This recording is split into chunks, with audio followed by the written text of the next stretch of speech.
Hey everyone! So it's day 10 of being a girl, and I am feeling fabulous. Okay guys, we're on our way to the second night of Pride Night, and I had to show y'all this custom dress I had made from Pops of Whimsy, who is from Texas. I actually thrifted this fabric. It is vintage Muppets sheets that were perfect, and she turned it into a dress for me, and it's so cute. I did put this little petticoat on there. Petticoat on there. No! God, please, no!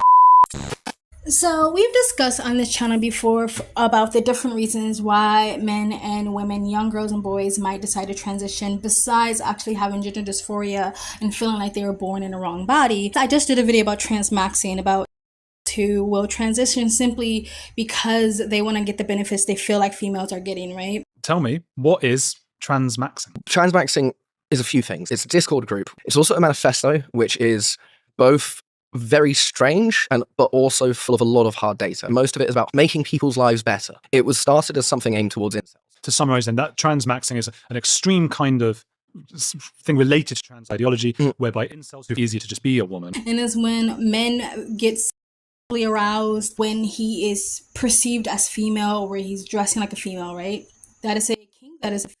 It is not actually transgenderism, and men will call it that because they realize now that being transgender is just more socially acceptable than just being an autogonophiliac or cross-dresser, right? So there is a checklist apparently on this Reddit page that tells these so-called transmaxers exactly how transitioning is going to improve their lives. We're going to go by this bit by bit. Number 0, I know what starts with number 0. Sexual excitement from having a feminine body. Okay, so this is what being an autogynophile is. If this turns you on, like seeing yourself as a woman, that's autogynophilia. I'm going to let you guys on a little bit of a secret. I used to work in Kink, and it has actually opened my eyes to a lot of what the left tries to cover up as an identity, as a gender identity, is really just a kink. Is really just a fetish that they're trying to normalize to be acceptable to pursue that or to display that in public, right? One of the other reasons why you will see grown men dress up like women or like little girls is something called petticoating. And it's so cute.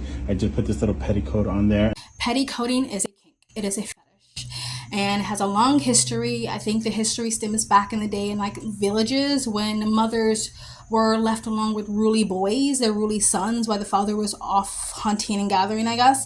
And one of the ways they will subdue the ruly boys is by dressing them up in a petticoat. A petticoat is like a fluffy dress. Back in the day, that's what girls used to wear. And it would be like embarrassing, it would be like humiliating, so the ruly boys will run away or sit in a corner or be quiet, or the fear of being petticoated would make that ruly boy shut up and be quiet, right?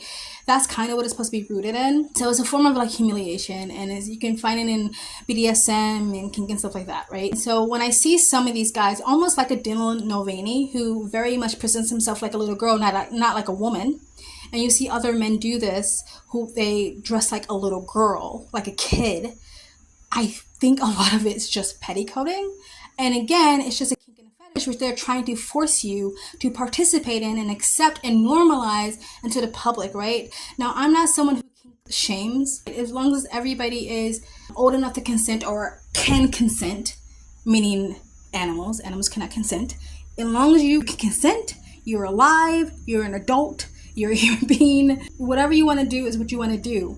But I do not stand for this idea of trying to normalize every kink and fetish to be displayed out in the public. Your kink and your fetish is supposed to be behind closed doors in your bedroom with you and your consenting partner or partners, right? So when I see a lot of people trying to kind of sneakily sneak you to participate in a kink and fetish, it just kind of skews me out, right? And this is someone who's very pro kink and pro fetish. I just think it's supposed to be in your bedroom behind closed doors, right? I don't get this like obsession when people who live lives or alternative lifestyles trying to make it mainstream. If it's mainstream, then not alternative lifestyles. So that's what makes it fun. It's alternative. Everything doesn't have to be normalized, and everybody doesn't have to embrace your kink, right?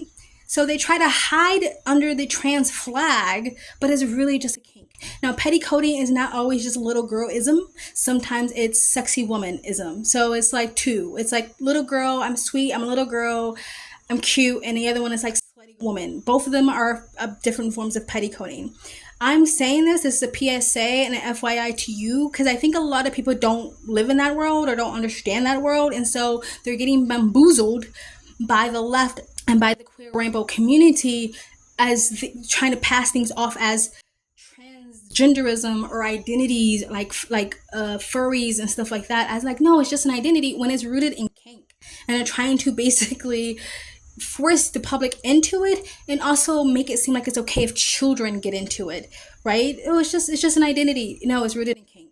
So don't get bamboozled, don't get fooled, and don't make no grown ass biological man force you to play into their kink and their fetish. They need to go find their own goddamn consenting partners and do that in their own freaking bedrooms.